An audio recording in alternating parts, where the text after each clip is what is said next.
Hi friends, welcome back to my channel. ಎಲ್ಲರೂ ಹೇಗಿದ್ದೀರಾ? ಎಲ್ಲರೂ ಚೆನ್ನಾಗಿದ್ದೀರಾ ಅಂದ್ಕೊಂಡಿದ್ದೀನಿ. ನಾನಿವತ್ತು ಮಾಡ್ತಿರುವಂಥ ರೆಸಿಪಿ ಮೂಲಂಗಿ ಸಾಂಬಾರು. ಈ ಸಾಂಬಾರು ಕ್ವಿಕ್ಕಾಗಿ ಟೇಸ್ಟಿಯಾಗಿ ಯಾವ ಥರ ಮಾಡೋದು ಅಂತ ನೋಡೋಣ. ಈ ಒಂದು ಮೂಲಂಗಿ ಸಾಂಬಾರು ಮಾಡಲಿಕ್ಕೆ ನಮ್ಗೆ ಯಾವುದೇ ರೀತಿ ಮಸಾಲೆ ಎಲ್ಲ ರುಬ್ಬಿ ಹಾಕ್ಕೊಳ್ಳೋದು ಬೇಡ, ಜಾಸ್ತಿ ಮಸಾಲೆನೂ ಬೇಡ. ಬನ್ನಿ ಸಿಂಪಲ್ಲಾಗಿ ಯಾವ ಥರ ಮಾಡೋದು ಅಂತ ನೋಡೋಣ. ಏನೆಲ್ಲ ಸಾಮಗ್ರಿಗಳು ಬೇಕು ಅಂತ ನೋಡ್ಕೊಂಬರೋಣ. ನಾನಿಲ್ಲಿ 1 kg ಮೂಲಂಗಿನ ತೊಗೊಂಡಿದ್ದೀನಿ. ಅದನ್ನು ಸಿಪ್ಪೆ ತೆಗೆದುಬಿಟ್ಟು ಚೆನ್ನಾಗಿ ತೊಳೆದ್ಬಿಟ್ಟು ಸಣ್ಣದಾಗಿ ಕಟ್ ಮಾಡಿ ಇಟ್ಕೊಂಡಿದ್ದೀನಿ ಸ್ಲೈಸಾಗಿ. ಹಾಗೆ 1-2 ಈರುಳ್ಳಿನ ಕಟ್ ಮಾಡಿ ಇಟ್ಕೊಂಡಿದ್ದೀನಿ. 1 ಕಪ್ ತೊಗರಿಬೇಳೆ ತೊಗೊಂಡಿದ್ದೀನಿ. 1 ಗಡ್ಡೆ ಬೆಳ್ಳುಳ್ಳಿ ಸಿಪ್ಪೆ ಸುಲಿದಿಟ್ಕೊಂಡಿದ್ದೀನಿ. ಹಾಗೆ 2ರಿಂದ 3 ಟೇಬಲ್ ಸ್ಪೂನು ಸಾಂಬಾರು ಪುಡಿ ತೊಗೊಂಡಿದ್ದೀನಿ. 2 ಟೊಮೊಟೊ ತೊಗೊಂಡಿದ್ದೀನಿ. ಹಾಗೆ ಒಂದು ಸ್ವಲ್ಪ ಹುಣಸೆಹಣ್ಣು, ಅರಿಶಿನ ಮತ್ತು ಇಂಗು, ಜೀರಿಗೆ, ಸಾಸಿವೆ ಇಷ್ಟೆಲ್ಲ ಬೇಕಾಗುತ್ತೆ. ಬನ್ನಿ ಈಗ ಈ ಒಂದು ರೆಸಿಪಿ ಯಾವ ಥರ ಮಾಡೋದು ಅಂತ ವಿಡಿಯೋ ತಡ ಮಾಡದೆ ಸ್ಟಾರ್ಟ್ ಮಾಡೋಣ.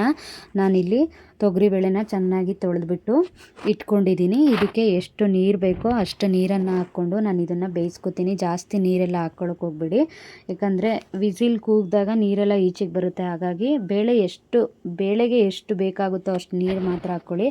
ಒಂದು ಅರ್ಧ ಟೀ ಸ್ಪೂನಷ್ಟು ಅರಿಶಿನ ಪುಡಿ ಮತ್ತು ಬೆಳ್ಳುಳ್ಳಿ ಮತ್ತು ಟೊಮೊಟೊ, ಹಾಗೆ 1 ಟೇಬಲ್ ಸ್ಪೂನಷ್ಟು ಎಣ್ಣೆನ ಹಾಕ್ಕೋತಾ ಇದ್ದೀನಿ. ಎಣ್ಣೆ ಹಾಕ್ಕೊಳ್ಳೋದ್ರಿಂದ ಬೇಗ ಬೇಳೆ ಬೇಯುತ್ತೆ.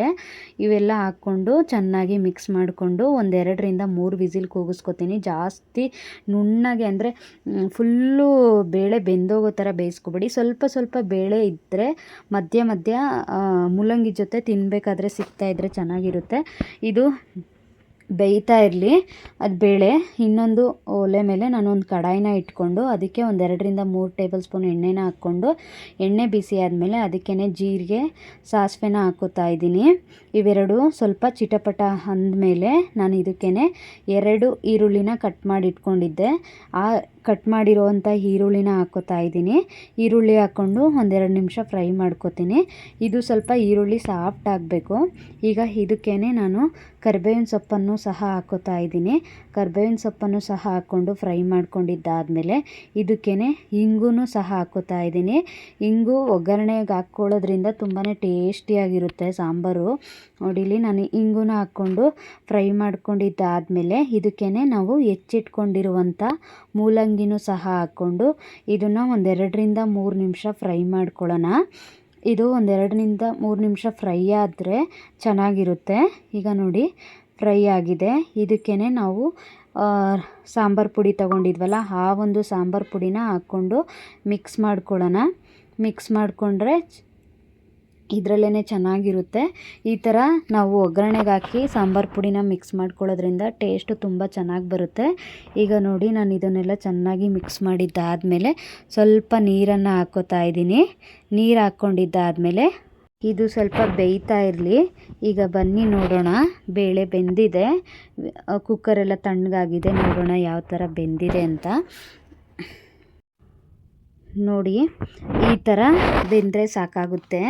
ಜಾಸ್ತಿ ಬೇಯಿಸ್ಕೊಂಡ್ರೆ ಅದು ನುಣ್ಣಗೆ ಆಗ್ಬಿಡುತ್ತಲ್ಲ, ಅಷ್ಟು ಮಧ್ಯ ಸಿಕ್ಕಾಗ ತುಂಬ ಚೆನ್ನಾಗಿರುತ್ತೆ. ನುಣ್ಣಗಾದರೆ ಅಷ್ಟು ಚೆನ್ನಾಗಿರುತ್ತೆ ಅದೂ, ಬಟ್ ಇದು ಒಂಥರ ಚೆನ್ನಾಗಿರುತ್ತಲ್ವ. ಹಾಗಾಗಿ ನೋಡಿ ನಾನು ಇದನ್ನು ಸ್ವಲ್ಪ ಹಾಗೆ ಸ್ಮ್ಯಾಶ್ ಮಾಡಿಕೊಂಡೆ, ಸೌಟಲ್ಲೇ ಸ್ಮ್ಯಾಶ್ ಮಾಡಿಕೊಂಡು ಮೂಲಂಗಿ ಒಗ್ಗರಣೆಗೆ ಹಾಕ್ಕೊಂಡಿದ್ನಲ್ಲ ಅದಕ್ಕೆ ಮಿಕ್ಸ್ ಮಾಡ್ಕೋತಾ ಇದ್ದೀನಿ. ಈಗ ಅದೇ ಕುಕ್ಕರ್ಗೆ ಇನ್ನೊಂದು ಸ್ವಲ್ಪ ನೀರು ಬೇಕಲ್ವ. ಇದು ಸ್ವಲ್ಪ ಒಂದು 5ರಿಂದ 10 ನಿಮಿಷ ಬೇಯಿಸ್ಕೊತೀನಿ ನಾನು ಮೂಲಂಗಿನ. ಹಾಗಾಗಿ ಇನ್ನೊಂದು ಸ್ವಲ್ಪ ನೀರನ್ನು ಹಾಕ್ಕೋತಾ ಇದ್ದೀನಿ. ನೀರು ಹಾಕ್ಕೊಂಡಿದ್ದಾದಮೇಲೆ ರುಚಿಗೆ ತಕ್ಕಷ್ಟು ಉಪ್ಪನ್ನು ಹಾಕ್ಕೋತಾ ಇದ್ದೀನಿ. ಉಪ್ಪು ಹಾಕಿ ಮಿಕ್ಸ್ ಮಾಡ್ಕೊಳ್ತಿದ್ದೀನಿ. ಇದೆಲ್ಲ ಮಿಕ್ಸ್ ಮಾಡ್ಕೊಂಡಿದ್ದಾದಮೇಲೆ ಇದಕ್ಕೇ ನಾವು ಹುಣಸೆಹಣ್ಣಿನ ರಸನೂ ಸಹ ಇದೇ ಟೈಮಲ್ಲಿ ಹಾಕ್ಕೊಂಬಿಡೋಣ. ನೋಡಿಲಿ ನಾನು ಹುಣಸೆಹಣ್ಣನ್ನು ಹಾಕ್ಕೋತಾ ಇದ್ದೀನಿ, ರಸನ. ಇದೆಲ್ಲ ಹಾಕ್ಕೊಂಡಿದ್ದಾದಮೇಲೆ ಮತ್ತೆ ಮಿಕ್ಸ್ ಮಾಡಿಕೊಂಡು ಒಂದು 5ರಿಂದ 10 ನಿಮಿಷ ನಾನು ಲಿಡ್ ಕ್ಲೋಸ್ ಮಾಡಿಕೊಂಡು ಬೇಯಿಸ್ಕೊತೀನಿ. ಇದು ಸ್ವಲ್ಪ ಏನಾಗಿದೆ ಅಂದರೆ ಸ್ವಲ್ಪ ಬಲ್ತಿರೋದು ನಾನು ತೊಗೊಂಡ್ಬಿಟ್ಟಿದ್ದೀನಿ ಮೂಲಂಗಿನ. ನೀವು ಸ್ವಲ್ಪ ಎಳೆಯದು ನೋಡ್ಕೊಂಡು ತೊಗೊಳ್ಳಿ. ಬನ್ನಿ ಈಗ 5-10 ನಿಮಿಷ ಆದಮೇಲೆ ನೋಡೋಣ ಯಾವ ಥರ ಬೆಂದಿದೆ ಅಂತ. ನೋಡಿ ಎಷ್ಟು ಚೆನ್ನಾಗಿದೆ ಅಂದರೆ ಟೇಸ್ಟ್ ಮಾತ್ರ ಸಖತ್ತಾಗಿತ್ತು. ಸಿಂಪಲ್ ಆ್ಯಂಡ್ ಟೇಸ್ಟಿಯಾಗಿ ಬೇಗನೆ ಮಾಡ್ಕೋಬೋದು. ಹಾಗೇ ನೋಡಿ ಎಷ್ಟು ಚೆನ್ನಾಗಿ ಬಂದಿದೆ. ಈ ಕನ್ಸಿಸ್ಟೆನ್ಸಿ ಇದ್ದರೆ ಸಾಕಾಗುತ್ತೆ.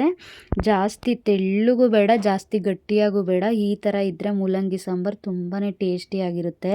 ಅನ್ನಕ್ಕೆ, ದೋಸೆಗೆ, ಮುದ್ದೆಗೆ, ಚಪಾತಿಗೆ ಎಲ್ಲದಕ್ಕೂ ತುಂಬಾ ಚೆನ್ನಾಗಿರುತ್ತೆ ಕಾಂಬಿನೇಷನು. ಬನ್ನಿ ನಾನಿಲ್ಲಿ ಒಂದು ಬೌಲ್ಗೆ ಸರ್ವ್ ಮಾಡ್ಕೊತಾ ಇದ್ದೀನಿ. ನೋಡಿ ಎಷ್ಟು ಚೆನ್ನಾಗಿ ಬಂದಿದೆ ಅಂದರೆ ತುಂಬಾ ಚೆನ್ನಾಗಿತ್ತು. ಒಂದ್ಸರಿ ಟ್ರೈ ಮಾಡಿ, ಹೇಗೆ ಬಂತು ಅಂತ ಕಮೆಂಟ್ ಮಾಡಿ. ಹಾಗೆ ಇನ್ನೂ ಯಾರು ನನ್ನ ಚಾನಲನ್ನು ಸಬ್ಸ್ಕ್ರೈಬ್ ಮಾಡ್ಕೊಂಡಿಲ್ಲ, ಪ್ಲೀಸ್ ಸಬ್ಸ್ಕ್ರೈಬ್ ಮಾಡಿಕೊಂಡು ಪಕ್ಕದಲ್ಲಿರುವ ಬೆಲ್ ಬಟನನ್ನು ಕ್ಲಿಕ್ ಮಾಡಿ ಹಾಲ್ ಅಂತ ಸೆಲೆಕ್ಟ್ ಮಾಡ್ಕೊಳ್ಳಿ. ಹಾಗೆ ಈ ವಿಡಿಯೋ ಇಷ್ಟ ಆದರೆ ಪ್ಲೀಸ್ ಫ್ರೆಂಡ್ ಜೊತೆ, ಫ್ಯಾಮಿಲಿ ಜೊತೆ ಶೇರ್ ಮಾಡಿ. ಈ ವಿಡಿಯೋ ನೋಡಿದ್ದಕ್ಕಾಗಿ ಎಲ್ರಿಗೂ ತುಂಬ ಧನ್ಯವಾದಗಳು.